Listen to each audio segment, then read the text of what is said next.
Hello my dear friends, welcome back to our YouTube channel Edu by MS Ali. तो आज के इस video में हम लोग बात करने वाले हैं कुछ चुनिंदा पॉइंट्स को।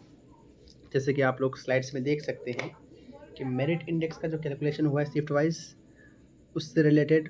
उसके बाद किस तरह का लॉस जो है वो फेस करना पड़ रहा है बहुत सारे छात्रों को, इसका सॉल्यूशन क्या है, और उसके बाद अपील कहाँ पे करना है। ठीक है। और यहाँ पे मैं एक चीज़ नोट करके लिख दे रहा हूँ कि we don't have enmity with selected candidates, so we must not blame each other। कि बहुत सारे कमेंट्स ऐसे भी आ रहे हैं, हाँ, कि उल्टे पुल्टे कमेंट्स आ रहे हैं। ठीक है। तो मैं वही चीज़ यहाँ पे शेयर करना चाहता हूँ कि ठीक है, देखिए, आपको मेरे पे कमेंट करके कोई फ़ायदा नहीं है। ठीक है। आपका सिलेक्शन हो गया, अच्छी बात है। ठीक है। And we all congratulate you, है ना। आपके अंदर वो था, क्या बोलते हैं, उस तरह का, I mean you are a deserving candidate. ठीक है।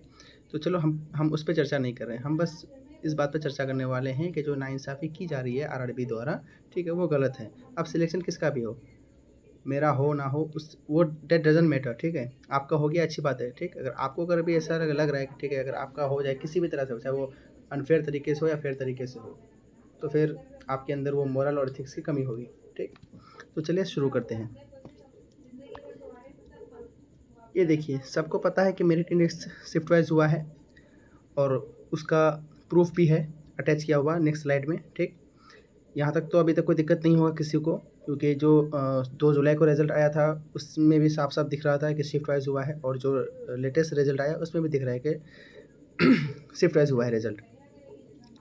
तो इसी वजह से मैं हर एक कैंडिडेट को जो अफेक्टेड कैंडिडेट्स हैं उनसे कहना चाहता हूँ कि आप लोग आगे बढ़ सकते हैं। ठीक है। ताकि ये जो है नेक्स्ट वैकेंसी में इस तरह की खामियां ना हो। ठीक। और इससे भुगतना किसको पड़ रहा है, कैंडिडेट्स को भुगतना पड़ रहा है, हम लोग को भुगतना पड़ रहा है। क्यों? क्योंकि अगर एक गलती की वजह से सालों का मेहनत बर्बाद होता है, उसके बाद करियर ख़त्म। ठीक है। बहुत ऐसे होंगे कि जिसका ये लास्ट अटैम्प्ट हुआ होगा, लेकिन लेस देन 1 मार्क्स से उनका छूट गया होगा, किसी का 0.19 से छूटा है बहुतों का। ठीक है। तो वो चीज़ अगली बार अगली वैकेंसी में ना हो, इसी वजह से इन सब बंदों को उठाया जा रहा है। ठीक है। फेयर तरीके से अगर होता, सबको अगर पता होता कि नहीं मेरिट इंडेक्स का कैलकुलेशन कैसे होना है, तो ये सब थोड़ी ना होता। मान लो जोन वाइज ही अगर होता मेरिट इंडेक्स का कैलकुलेशन, मान लो मेरा नहीं होता, तो मुझे कोई दुख नहीं होता, क्योंकि वो फेयर तरीका था। ठीक है। लेकिन आप CBT 1 का रिजल्ट शिफ्ट जोन वाइज दे रहे हैं, फिर CBT 2 का रिजल्ट शिफ्ट वाइज दे रहे हैं, तो ये तो बात डाइजेस्ट करने लायक नहीं है ना। ठीक है। तो बात को गहराई को समझने की कोशिश करिए। ठीक है। ये देखिए, नेक्स्ट स्लाइड में अटैच किया मैंने। यहाँ पे देखिए कि 2 रिप्लाईज था RTI का। ठीक है। और दोनों ही RTI का रिप्लाई सेम क्वेश्चन के लिए डिफरेंट आया। ठीक है। तो ये तो RRB का ही फॉल्ट है, मिस्टेक किसका होगा, RRB का ही। उसके बाद 2 कैंडिडेट्स हैं जिनका सेम स्कोर है, सेम शिफ्ट है। ठीक है। 22 अप्रैल वाला, और सेम ही मेरिट इंडेक्स भी बना है, तो वहीं से पता चल रहा है कि शिफ्ट वाइज हुआ है। ठीक। और उसके बाद मैंने RTI का भी अटैच कर दिया है। ठीक है। तो वहाँ से तो 100% श्योरिटी हो जाता है कि नहीं मेरिट इंडेक्स जो बना है वो शिफ्ट वाइज ही बना है। चलिए देखते हैं यहाँ पे देखिए, एक कैंडिडेट है। ठीक है।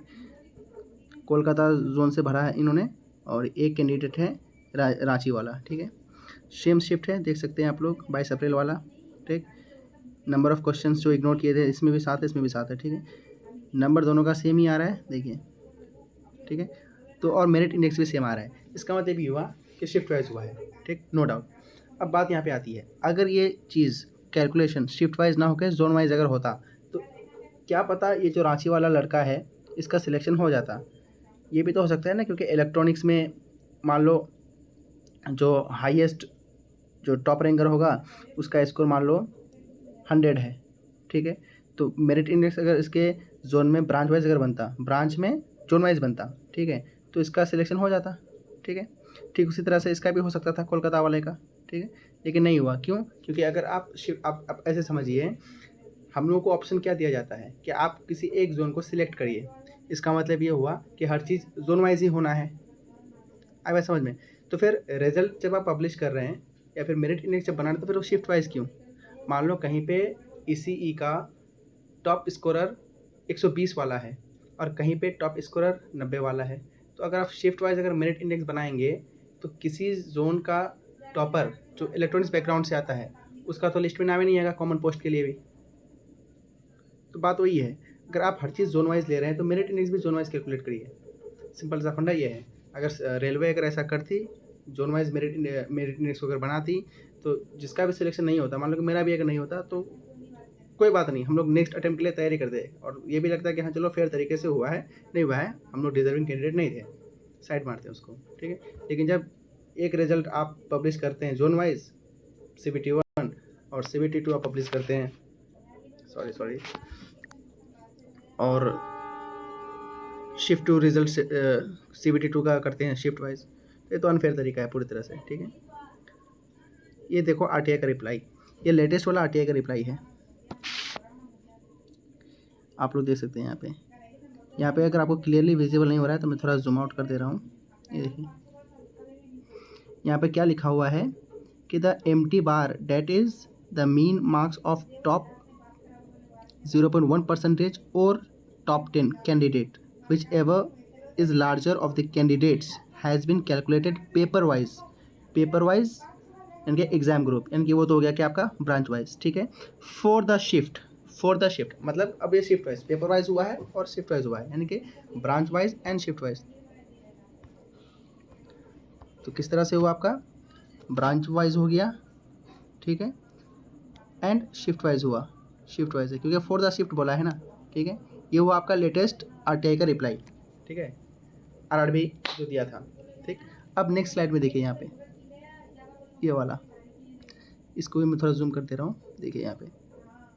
अब यहाँ पे क्या बोल रहा है, ये जो पहले का जो था यहाँ पे वो बोला है कि जो merit index is prepared RRB applied and branch wise, इसका मतलब जोन वाइज, RRB अप्लाइड का मतलब ये हुआ ना कि जोन वाइज, ठीक है, एंड ब्रांच वाइज। यहाँ पे आप बोल रहे हैं कि मेरिट इंडेक्स जो बनेगा, अरे यार हो भी जाए, एक मिनट, हाँ, यहाँ पे इस RTI में आप बोल रहे हैं कि मेरिट इंडेक्स जो बनेगा वो बनेगा आपका branch wise and zone wise, ठीक है। लेकिन इसके हिसाब से जो नया लेटेस्ट वाला है आप बोल रहे हैं क्या, branch wise and shift wise.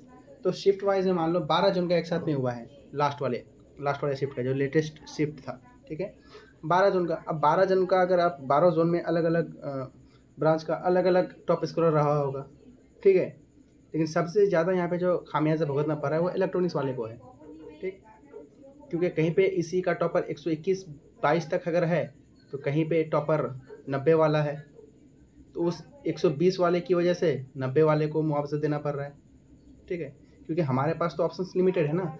आप हमको बोल रहे हैं कि नहीं आपका सिलेक्शन जोन वाइज ही होगा, तो फिर शिफ्ट वाइज करने की क्या ज़रूरत थी, ठीक।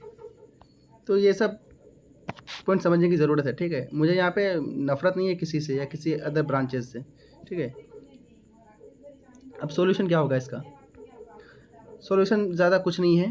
अगर जस्टिस चाहिए तो आप कोर्ट की तरफ रुख कर सकते हैं, अगर आपको नहीं चाहिए कुछ तो stay calm, eat 5 star and do nothing, ठीक है। चलो कोई बात नहीं, लेकिन कम से कम आप लोग ज्वाइन कर सकते हैं उन कैंडिडेट्स को जो इस केस को लीड कर रहे हैं, ठीक है।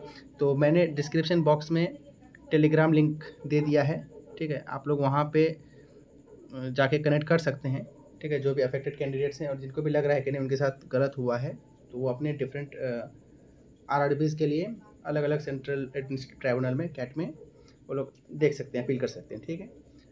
तो होप कि आपको पूरा क्लियरली जो भी दृश्य था वो आपको समझ में आ गया होगा, ठीक है। तो आज के लिए इतना ही रखते हैं, और फिर अगर ऐसी बात आती है तो हम लोग चर्चा करेंगे उस पर भी।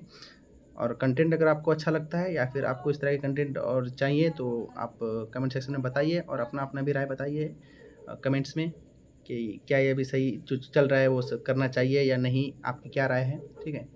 तो इतना ही तक रखते हैं, धन्यवाद।